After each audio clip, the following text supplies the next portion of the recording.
Welcome everyone. It's good to see you here for our weekly webinar for the Escalate Mobile Learning Special Interest Group, and we've got a panel with us today. On my screen I've got Lisa Ransom from AUT in Auckland. We've got David Sinfield in his cell, also from AUT in Auckland. Neil Cowie all the way from Japan. Morning Neil. Chris Deneen all the way from Melbourne. And Tom Worthington also from Australia and Canberra. So welcome team, and we're going to have a few bits of discussion today around a couple of reports from JISC in the UK.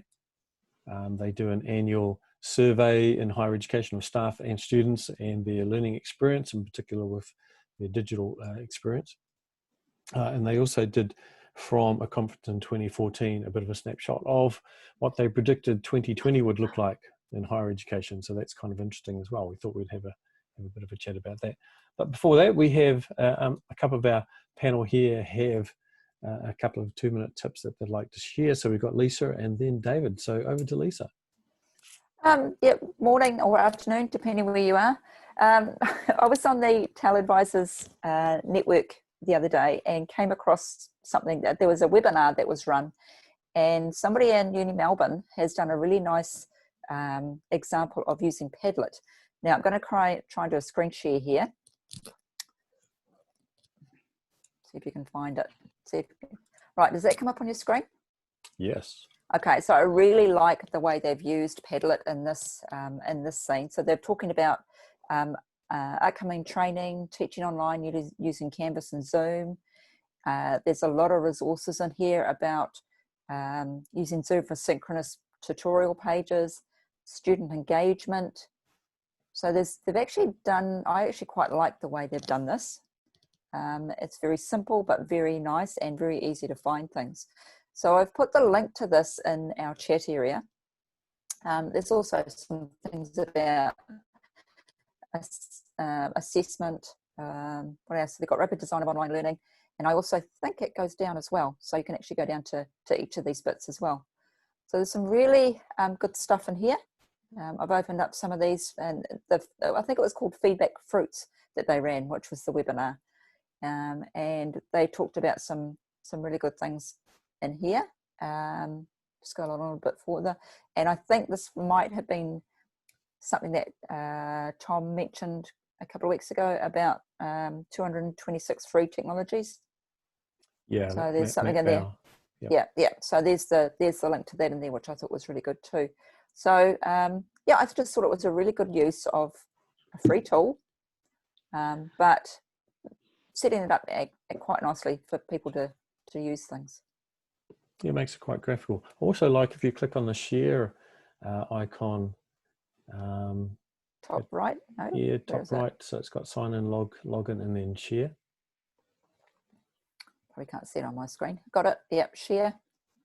Yep, it gives you a whole lot of options for sharing the Padlet, including a URL link, QR code, so you can generate a QR code and then print that, paste that, embed it somewhere. You can embed it into your site, and you can even print it off as a PDF. And I tried that and actually made it quite.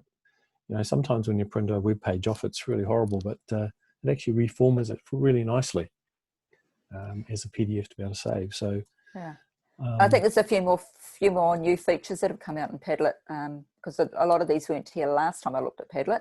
So I'm actually quite impressed with what they've got on here. Yeah, Chris, have you got any comments on that? I mean, were you aware of this resource?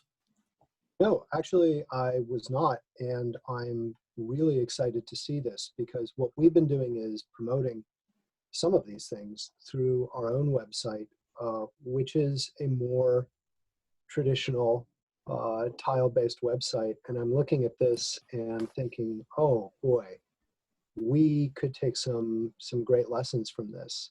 I love how it's categorized. Yeah. How you I love that. Yeah. And but I am familiar with some of the things and some of the resources on there, and it looks quite up to date, and it looks like somebody is constantly refreshing this, which I would argue is pretty essential for something like this. You want to review it periodically and make sure everything's up to date. Absolutely. Yeah, that's right. And you don't really want, 10-year-old references unless they're really Right. key Right. as such. But yeah, maybe you could do a bit of a link to it or something from the CSHE site. Definitely. Yeah, I think that's a great idea. Yeah. Yeah. And Chris, you got the link in my chat area, didn't you? Yes, it did. Thank Yeah. you. Okay. All right. Cool. So I just came across this and I thought, wow, this is really good. I really like it. So I'll just stop sharing now. Yeah, thanks for that, Lisa. So we're going to move on to David. David's got a 2-minute tip as well. Thanks for that, Lisa. That was really good. I'm just going to hit share my screen. Okay. What we're going to need to do for this is we're going to be using Photoshop and PowerPoint. This comes up a lot. I've noticed. I thought I'd just share this, and it's normally when you're putting an image inside of a background which isn't white. So if you've got like one of the standard PowerPoint backgrounds like this, and you want to put an image in there, or a logo or something, we normally go to insert. Choose your file. It's on the desktop. Just put something in there. So we've got this logo, which is a JPEG. So we're going to insert it in there. And we get this, and we get this kind of ugly white box around there. So this is a little tip if you don't know about how to get rid of that white box. It's really quick, it's really simple. So hopefully this will help you in when you're putting your presentations together. So what we need to do is put our logo. Sorry, I can just get to it. Yeah. So if you open your image in Photoshop, there's our image, there's our JPEG image. First thing you need to do is to duplicate the background. Quickest way to do that is right click on the icon and just do duplicate, because it won't work on its own. So we're just going to hide the original background. We're just going to use our magic wand here, fourth icon down on the left on the tools. We're just going to select the background and we do delete. So now we've deleted the white background and we've got this kind of checkered background, which indicates that it's now a transparent background, which is great. So what we want to do is go up and do a save as. So I always recommend we do a save as, because if you make a mistake and you do save, then you've saved on top of your original. So you want to do a save as and give it a different name. Okay. So let's just call this, put a 1 in there and change it. Now, what's very important at this stage is you want the extension PNG. If you was to leave it as a JPEG, it's not going to work. You're just going to get that white background again. And this is what a lot of people kind of make that mistake, because it's only GIF and PNGs that support transparent backgrounds. You could use GIF, but the PNG file was created to supersede GIF. So it's a better, more stable platform. So we're just going to hit that extension PNG. Again, save it to the desktop, save, hit OK. All right. Let's just go back into our PowerPoint. Just push this to one side. Now, when we go to Insert Picture from File, let's choose our new logo, our PNG, Insert, and there we go. So now we've got a nice, clean image with no white background. So as you can see, we can lay other things over it, and we're just getting the logo how we want it. So hopefully, if you didn't know how to do this, you know now, and you can make your presentations a lot clearer. Cool. That's it. Thank you, Dave. I will just minimize this and turn the screen share back off. There we go. Okay. So that's Dave's little 2-minute tip on how to make a transparent background for things like banners, etc. If you're want to include them in your websites, etc. So thank you, Dave. We've had Paul Goldacre join us. So welcome, Paul. Good to see you along. Hi, so I'm running late. That's all right. So let me now screen share and we'll have a look at some of these two reports from JISC. So I'll just pull that up.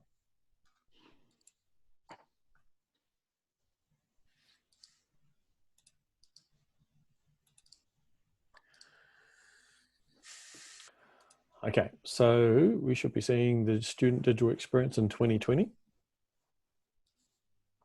Cool.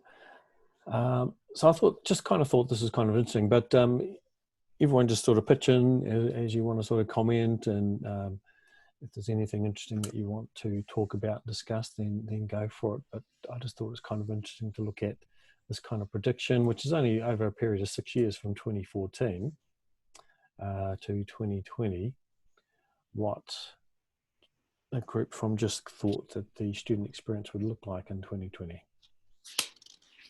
Let me just run to the PDF version.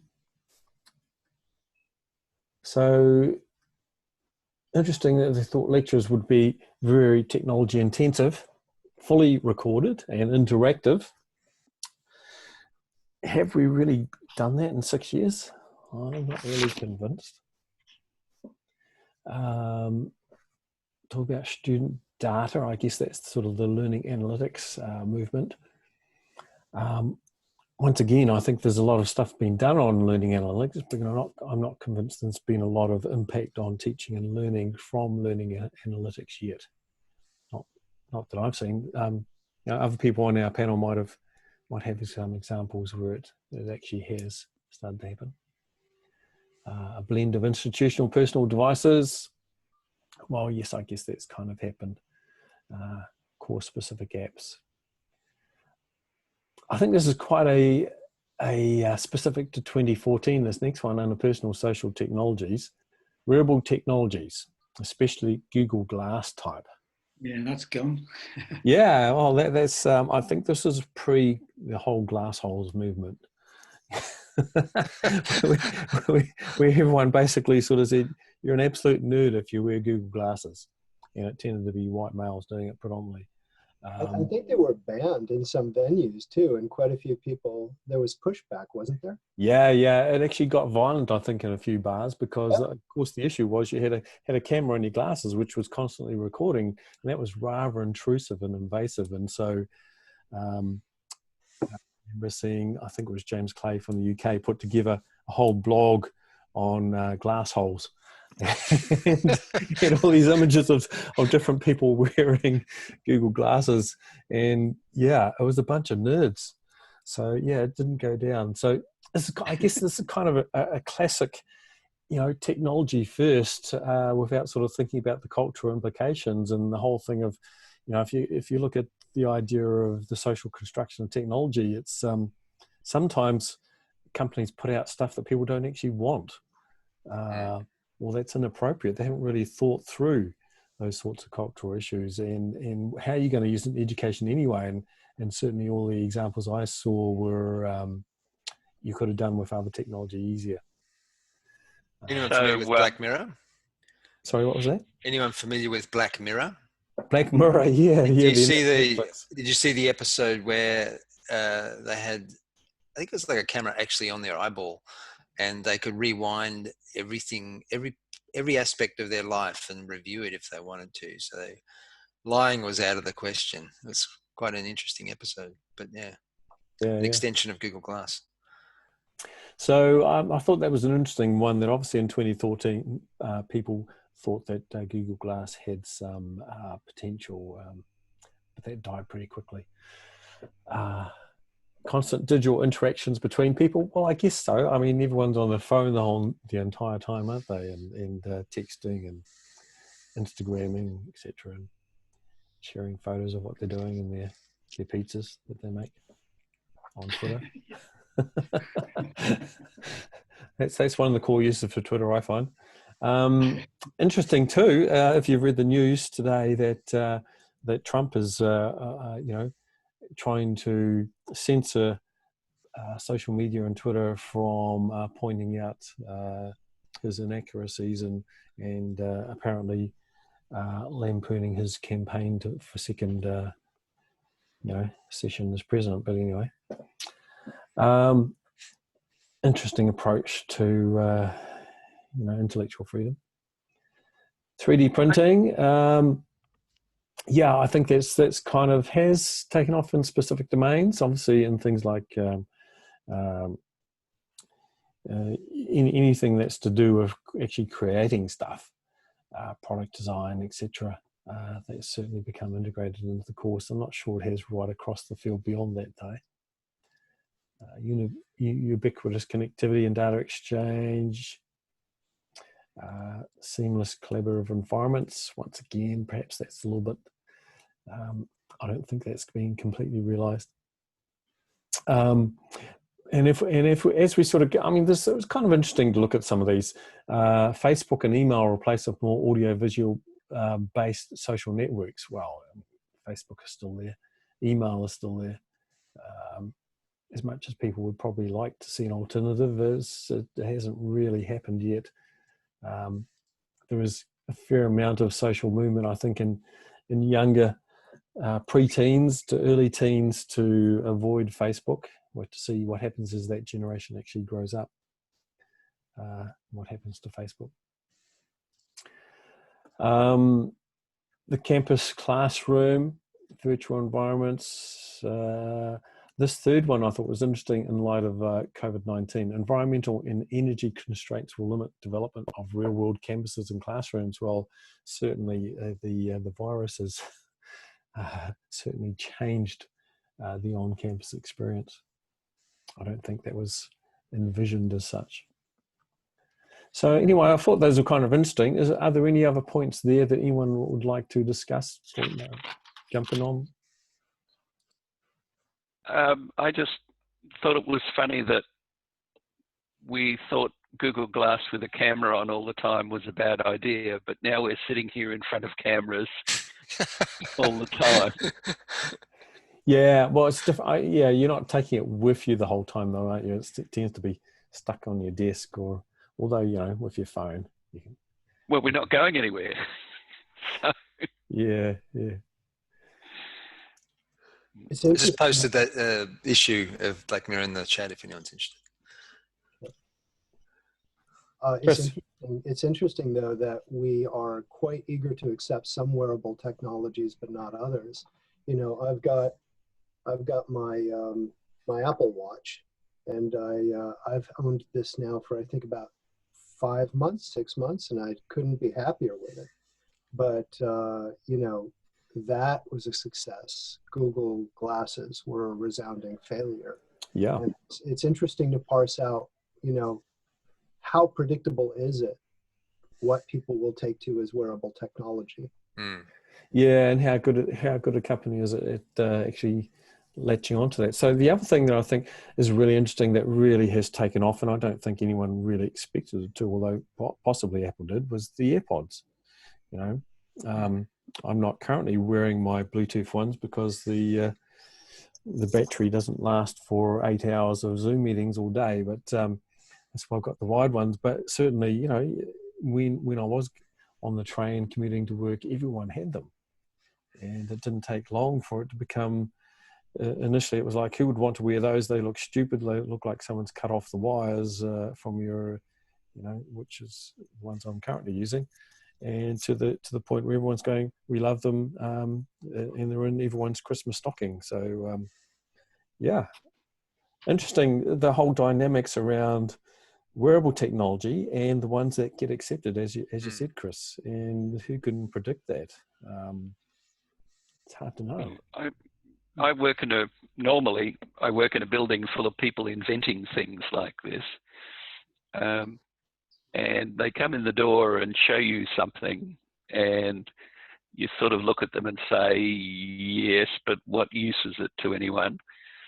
But really, I don't think there's any way to tell which is going to be a success and which isn't. Yeah, and it's so much. I do like that concept of the social construction of technology, or where a company can create a product for a specific function, but the way it ends up getting used is completely different.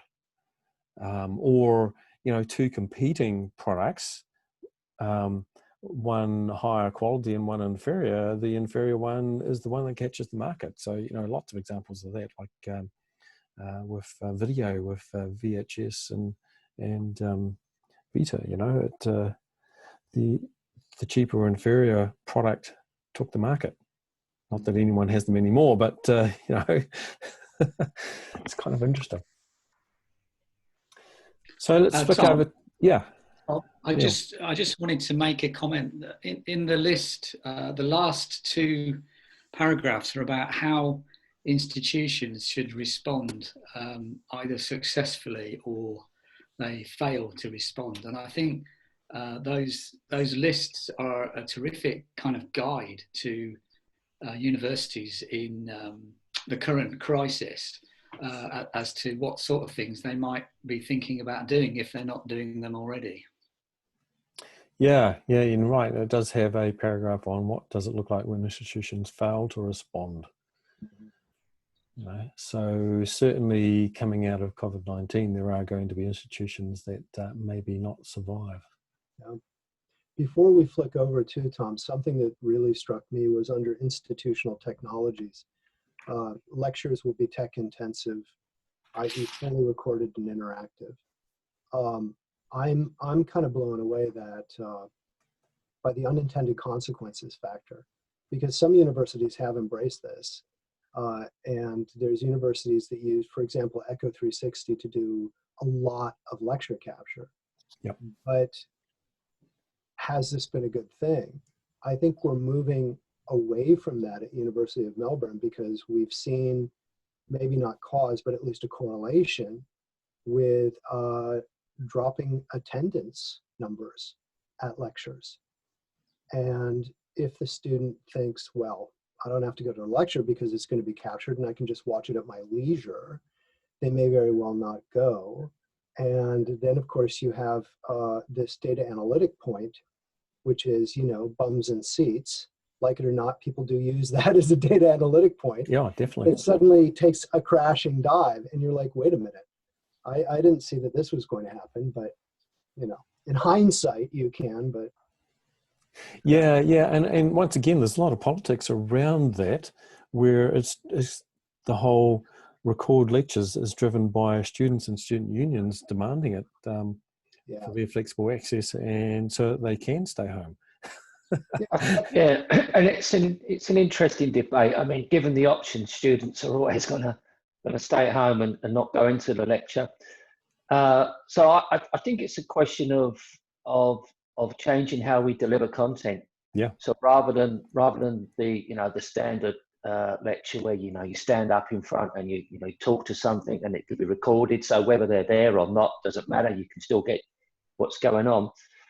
To perhaps more studio-based teaching, where it's more interactive with the students. So I mean, you could still do that online. So you could still have the interactivity, like we're seeing as we're doing now with teaching model online with students, or indeed in the traditional studio classroom space. So I think it's a question of how we teach and how we adapt to our teaching in future, and how we specifically looking at how we deliver lectures, because I think that's the main issue that we're talking about. Yeah, and I think also just the whole terminology as well predicates a certain pedagogy. So delivery of lecture, it's very teacher centric. It's very about content rather than how do we design a learning experience. For example, reframing how we actually talk about the learning environment as well, so it actually matches perhaps with the type of pedagogy that we're actually trying to achieve, rather than the default of talking about delivery of lectures, which is very much a teacher-centric pedagogy. I think what's been really interesting through COVID-19, certainly from our university, is that because quite a lot of teachers were actually forced to actually teach online. it's made them realise that perhaps they can adapt, they can change the way that they deliver and teach. And I think coming out of this, I think we're still going to see a growth area in delivery online as well. So I think it's going to be an interesting place to watch, to say, how do we interact with our students on campus, and how do we interact with our students off campus? So I think there's going to be an interesting kind of mix which will happen in the future. Yeah, so I think there's a lot of positives coming out of this experience. Obviously, it's probably an experience no one really wanted to have, but certainly there can be some positive outcomes. So the Digital Experience Insights Survey from Australia and New Zealand. So this is the ANZ version of, I think this is the 2017-2018 JISC Digital Experience Survey, which they run annually, but sort of occasionally they do versions that are beyond the UK, and this was the Australian New Zealand version.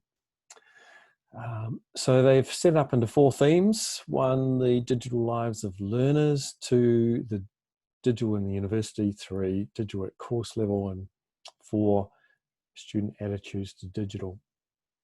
So I just thought it was interesting to go over this very quickly and just look at the broad the results of this survey from Australia and New Zealand. So there was 12 institutions involved, 10 from Australia, 2 from New Zealand. And, I think they specify which ones they were, but I guess it's not overly relevant. So a bit of a spread. Tom, do you want to share your screen with us? Oh, I thought I was. We've only got the first bit, the student digital experience in 2020. So we've just got that first page. I keep clicking on the link and expecting something to happen. Yeah. Okay, so I must have been, right. I've been scrolling and talking about it the whole time, but what I did was I switched to the PDF version. Yeah. And so I guess instead of sharing my screen, I shared Safari. So that's, yeah. It's a bit of a, embarrassing. That's better. Yeah, there we go. How not to share your screen. There we go. Oh, well. 2-minute tip. So everyone's been sitting there looking at one page the whole time, getting incredibly bored. Oh, well, sorry about that. So anyway, here's the summary of the key findings. Theme 1, the digital lives of learners. I don't think there was anything particularly revolutionary there. Anything anyone wants to pick up on?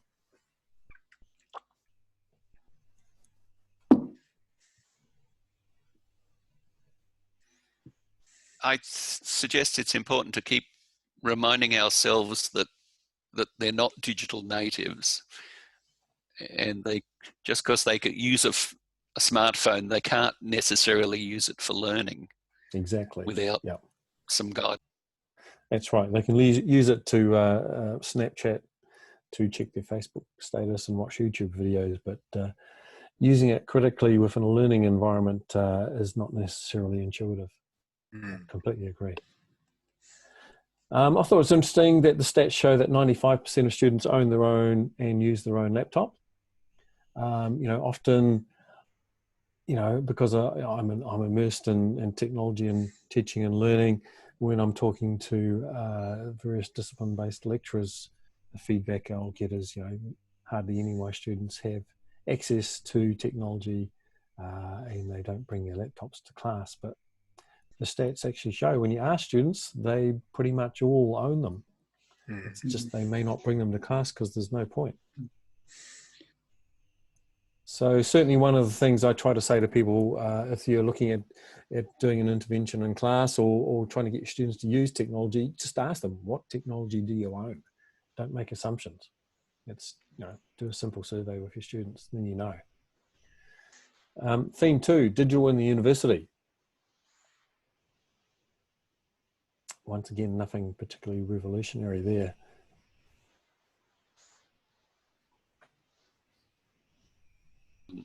I wonder if the funding crisis may spur some revolution in that regard.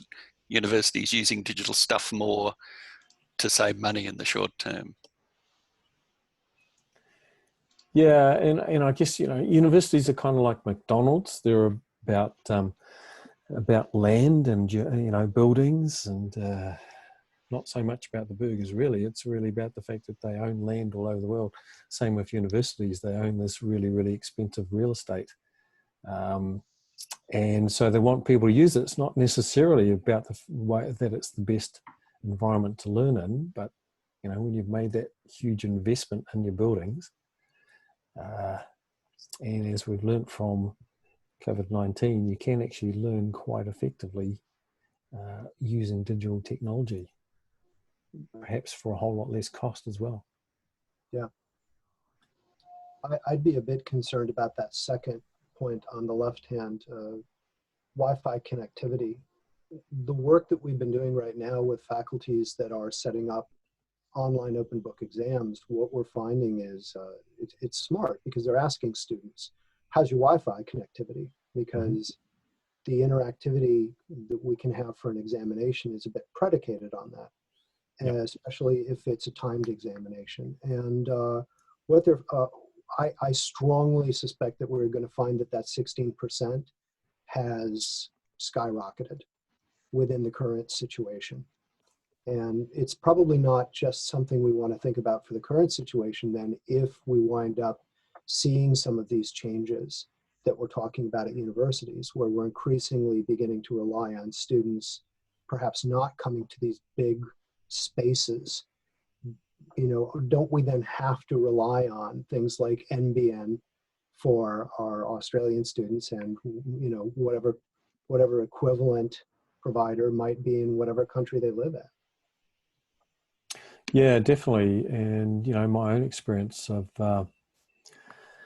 first few weeks of working from home, our internet connection really wasn't up to it.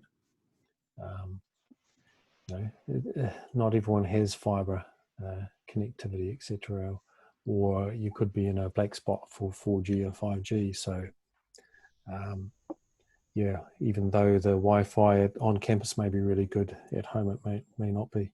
Unless you live in Dunedin, where it's the best in the world, apparently. Really?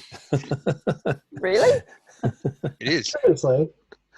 Well, actually, they did actually do a very good distribution network. So they did fibre all down the telephone lines. They used the telephone poles and put a fibre network along it. Quite clever. But you do have quite a small geographical area that you're servicing there. So, sorry, Tom, over to you. I'm impressed with how well the infrastructure is holding up. I'm using a relatively slow wireless 4G connection, and it works fine for most things. Zoom works extremely well. Blackboard Collaborate can't quite cope. And I just think we have to keep in mind there will be students at times who have limited connectivity. Yeah. And design accordingly. Yeah, so one of the solutions that AUT looked at was to actually provide, you know, 4G hotspots. So obviously surveying students, and if they said they had limited or no connectivity at home, thinking of a creative solution to that. Of course, New Zealand's a little bit different to Australia because we are physically a whole lot smaller, and, you know, 4G, 5G coverage is a bit easier. So yeah, there's creative ways of topping up that, whatever that percentage is, that 10, 16%, if you need to, but just sort of thinking about that is a bit of a key. So digital at the course level. So a big focus here on the LMS. Most students relied on the learning management system for coursework. Looks like they did sort of at least try to, I guess, make this relevant to the Australian-New Zealand context, because in the UK they call them a VLE, virtual learning environment, but we call them LMS. Yeah, so interesting that almost 60% of students agree that the LMS was well designed. how do you think people are going with Canvas at Melbourne, Chris? I think generally people are doing quite well. And that's, I don't want to say it's surprising. It's delightful because I've seen large scale LMS changeovers that have been absolute train wrecks. I bet all of us have. And it hasn't been that. I think in no small part because there was an extensive piloting and developmental stage that led up to a very rapid, large-scale mandated shift over. So I think a lot of the factor of success had to do with managing the change, or I guess you would say change management strategy.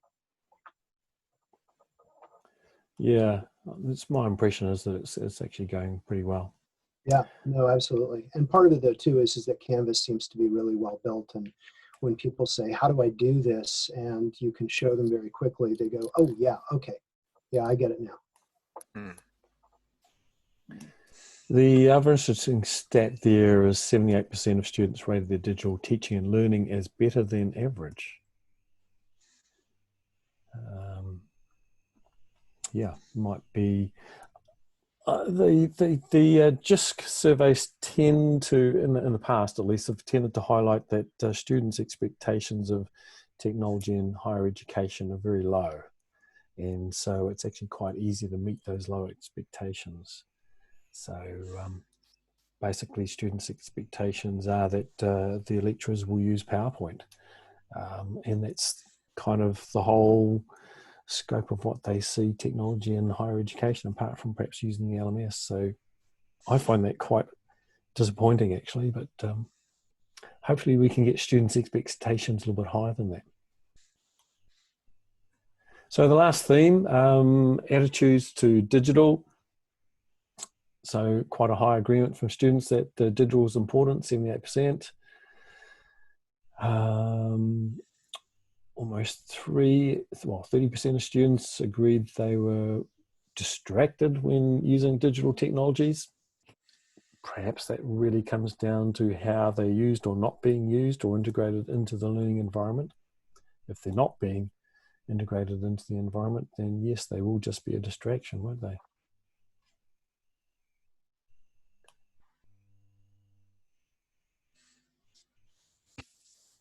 %31% of students wanted more use of digital technologies. 63% were happy. Okay, so unless there's any other comments, I just thought it was useful to have a look at that. Nothing stunning, revealing coming out of that. But, you know, it was targeted to Australia and New Zealand. I thought we could have a quick look at it. So any final comments from anyone before we sign off for today? No, it's possibly just a kind of a personal comment between, I've got a daughter at home who's studying at AUT. So it's her experience of the digital tools that are being used. So, and how the lecturers are using them. Some of them are just using them for lectures and not actually collaborating with students. So they'll put up a collaborator, or they'll put up a whatever they're using, but kind of have the microphone switched off so that students can't collaborate, or just get students to put in text comments, which I thought was kind of interesting. So my daughter said, so why am I bothering watching this? It's going to be recorded, I might as well watch it later if he's not getting opinions back, you know, by voice or by camera of what we think. Yeah, and that's very much predicated upon the pedagogy that's been chosen by that lecturer, isn't it? And how they handle the technology. Yeah. Okay, well, thank you, everyone. And just a reminder that next week we've got a special guest from Oldham University, Lisa Marie Blask. So she has done a lot of work on self-regulated learning, or pedagogy, and a lot of work on how we can use mobile learning to engage with it as a pedagogy. Yeah, Dave. So I noticed the 11:30 is still in the diary. Are we assuming that's cancelled? Yeah, we've put it later because she's in Germany, I think it is. Yes, okay. And No, I've got that. I just wondered if there was going to be another one and earlier on or something, you know. No. It's just I'll delete it. Google's probably cached that. So we're putting it into the afternoon. I think it's 4 o'clock Australian Eastern Standard Time. 6 o'clock. Yeah, 6 o'clock NZ time, isn't it? Yep. Which I think is something like 8 o'clock in the morning for her. So looking forward to that. Hope it should be an interesting discussion. We might have a few more people join us. I think, yeah, people will be quite interested in that, but we'll record it and share it as well. So thank you again, everyone. Wonderful panel. David, Neil, Paul, Lisa, Chris, and Tom Worthington just off my camera there. Thank you all.